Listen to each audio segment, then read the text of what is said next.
시청자 여러분 안녕하십니까? 크리스찬 헤럴드 TV 뉴스룸의 손동원입니다. 오늘 뉴스룸 타이틀은 위기의 아버지들입니다. 중장년 아버지들의 자살 문제가 심각한 수준으로 나타났습니다. 한국의 형사정책연구원 데이터에 따르면 최근에 1년간에 14,427명이 스스로 목숨을 끊었다고 합니다. 인구 10만 명당 평균 자살률이 30명인데 이것은 미국의 10만 명당 총기 사고 사망률인 5명의 무려 6배가 넘습니다. 계속해서 통계 자료는 아버지들의 자살률이 높아지는 현상은 한국 사회의 특성을 반영하는 것이라고 분석하면서 많은 나라에서 자살률이 연령에 비해서 높아지다가 60세 이상이 되면 감소하는 경향을 보이는데 이 한국의 아버지들의 높은 자살률은 사회적이고 경제적인 부담이 과중한 것으로 해석되고 있습니다. Father's Day가 존재하게 된 것은 20세기 초입니다. 1909년에 미국의 워싱턴주에 있는 스포케인시에 살고 있는 한 여인이 아버지의 잊을 수 없는 따뜻한 사랑으로 미국의 Father's Day가 탄생하게 된 것입니다. 소노라 스마트 다드라는 이 여인은 4남 1녀 가운데 장녀로 태어났습니다.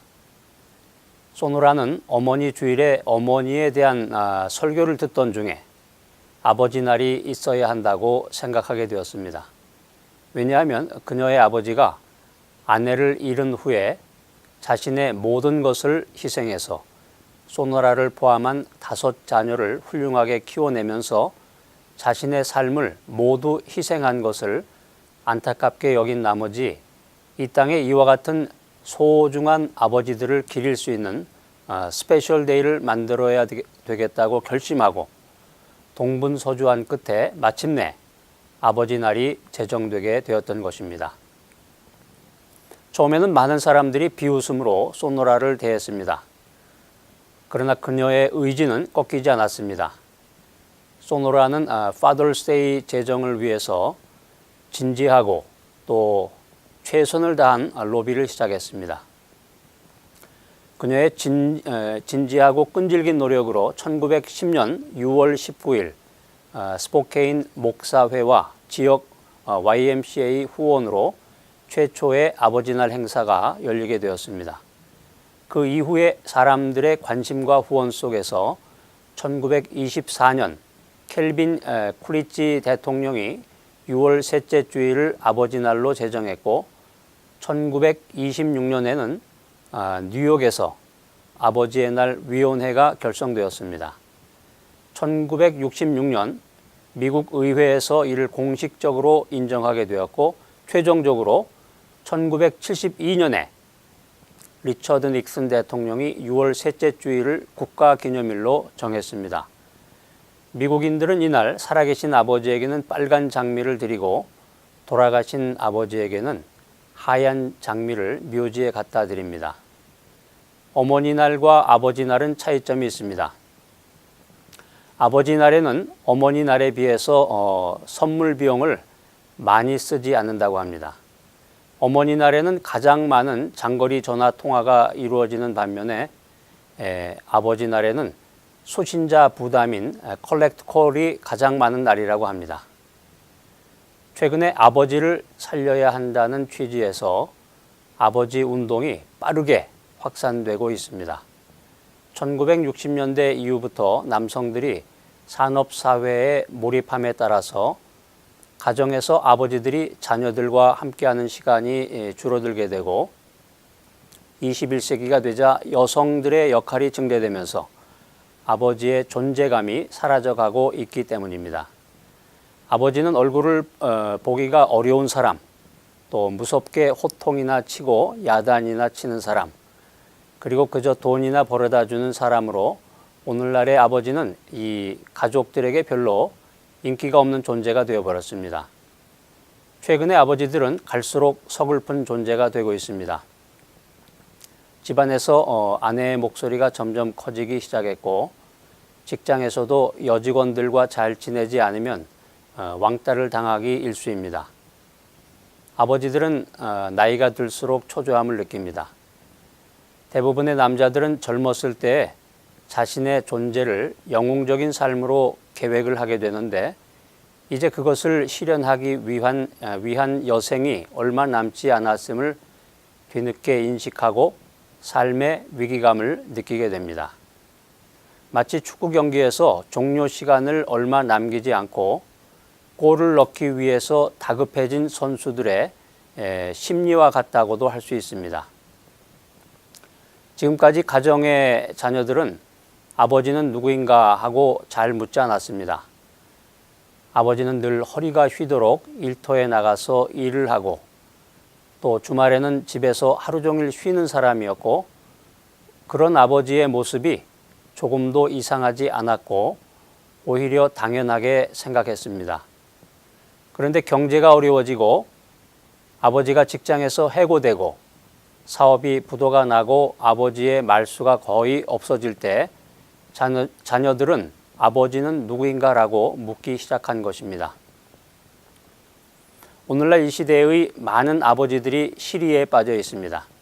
그들이 잃어버린 꿈과 자신감, 그리고 성경적인 아버지상을 회복하도록 지혜와 힘을 모아야 되겠습니다. 수많은 네티즌들이 공감한 아버지란 누구인가라는 글을 통해서 아버지의 존재를 다시 한번 생각해 보았으면 좋겠습니다. 아버지란 누구인가? 아버지란 기분이 좋을 때 헛기침을 하고 겁이 날 때 너털 웃음을 웃는 사람이다. 아버지란 자기가 기대한 만큼 아들과 딸의 학교 성적이 좋지 않을 때 겉으로는 괜찮아 하지만 속으로는 몹시 화가 나는 사람이다. 아버지의 마음은 먹칠을 한 유리로 되어 있다. 그래서 잘 깨지기도 하지만 속은 잘 보이지 않는다. 아버지란 울 장소가 없기에 슬픈 사람이다. 아버지가 아침 식탁에서 성급하게 일어나서 나가는 직장은 즐거운 일만 기다리고 있는 곳이 아니다. 아버지는 머리가 새 딸린 괴물과 싸우러 나간다.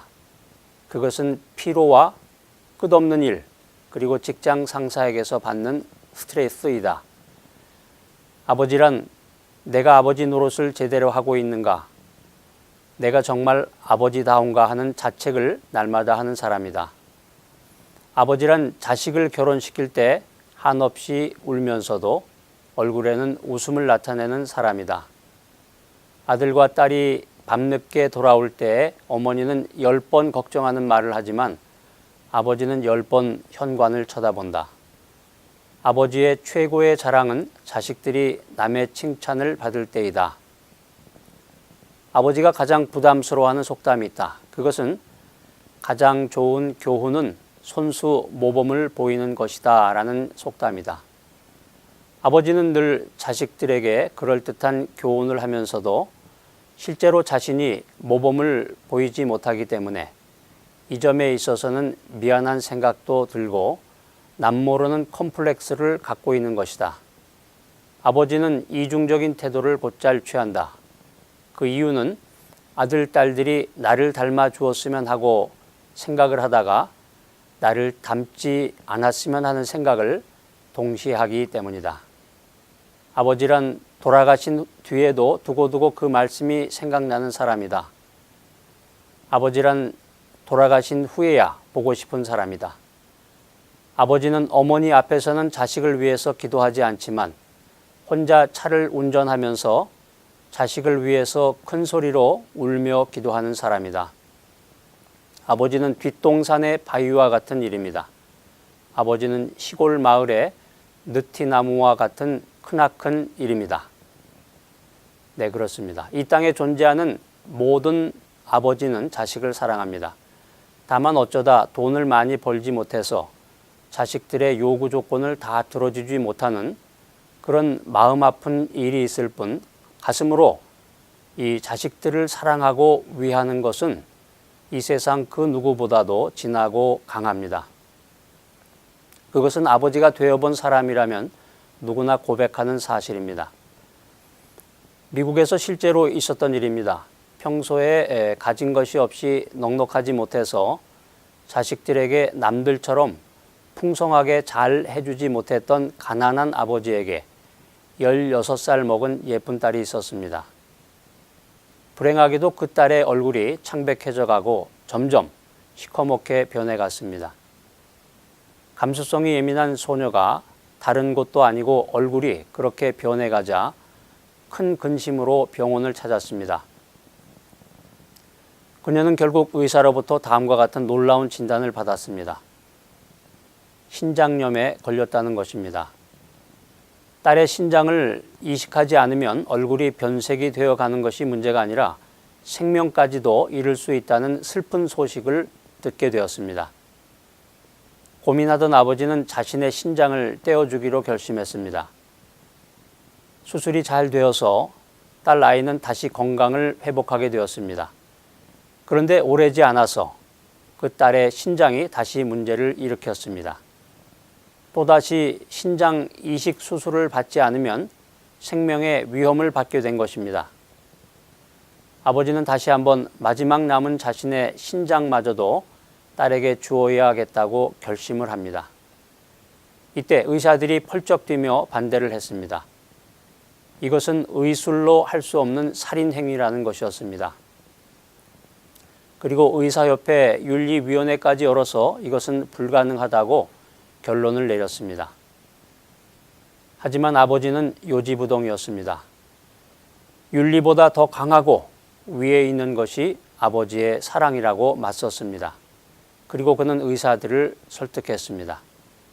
아버지의 눈물 어린 호소로 아버지는 마지막 남은 신장을 딸에게 떼어주고 자신은 하늘나라로 가고 말았습니다.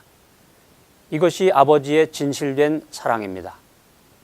이것이 바로 아무런 조건도 없는 아버지의 순수한 사랑인 것입니다.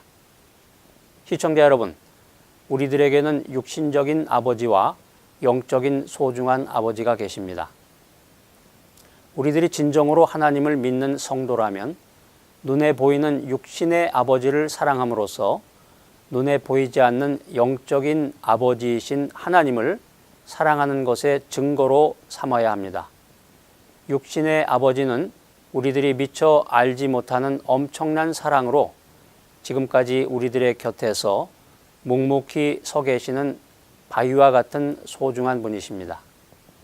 육신의 아버지를 제대로 알지 못하고 제대로 섬기지 못하면서 어떻게 영적인 아버지이신 하나님의 놀라운 사랑을 알 수가 있겠습니까? 좋은 아버지는 미소를 띠며 자녀를 안아주고 그들이 무엇을 성취했기 때문이 아니라 자녀들의 있는 그대로의 모습을 사랑하고 있음을 보여주어야 합니다. 좋은 아버지는 자녀들에게 꾸지람을 하기 전에 3번 칭찬하고 5번 기도하며 자녀들과 친구처럼 놀아주고 자신의 어린 시절에 대해서 이야기를 나누며 내가 있어 얼마나 든든한지 모르겠다. 너는 하나님께서 우리 가정에 보내주신 귀한 선물이야. 이런 말로 자녀가 소중한 존재임을 느끼도록 해야 합니다. 성경적인 아버지는 자신의 삶을 통해서 가정 속에서 온 가족이 하나님이 어떤 분이신가를 느낄 수 있도록 해야 하는 책임이 있습니다. 마지막까지 우리를 사랑하시고 지키시며 눈동자같이 보호하시는 하나님의 사랑이 육신의 아버지를 통해서 자녀들에게 전달되어야 하는 것입니다. 그리고 아내와 자녀들을 사랑할 뿐만 아니라 가족들을 위해서 수고하며 땀을 흘리는 아버지, 더 나아가서 가족들을 믿음으로 양육하는 아버지가 되어야 합니다. 이 세상에서 아버지로서 산다는 것은 가장 위대한 미션입니다. 그리고 동시에 이 사명은 가장 어려운 사명입니다. 끊임없이 배우면서 모든 아버지의 아버지이신 하나님을 닮아가야 합니다. 내일은 오늘보다 더 좋은 아버지가 되기 위해서 인내와 끈기로 살아야 합니다. 아버지 여러분, 힘내십시오. 하나님 아버지께서 여러분과 함께 하십니다. 파더스 데이를 맞이해서 육신의 아버지와 영혼의 아버지를 마음으로 잘 모시고 은혜를 받아서 귀한 인생을 복되게 살아가는 시청자 여러분이 모두 되시기를 간절히 소원합니다. 이상 크리스천 헤럴드 TV 뉴스룸에서 손동원이었습니다.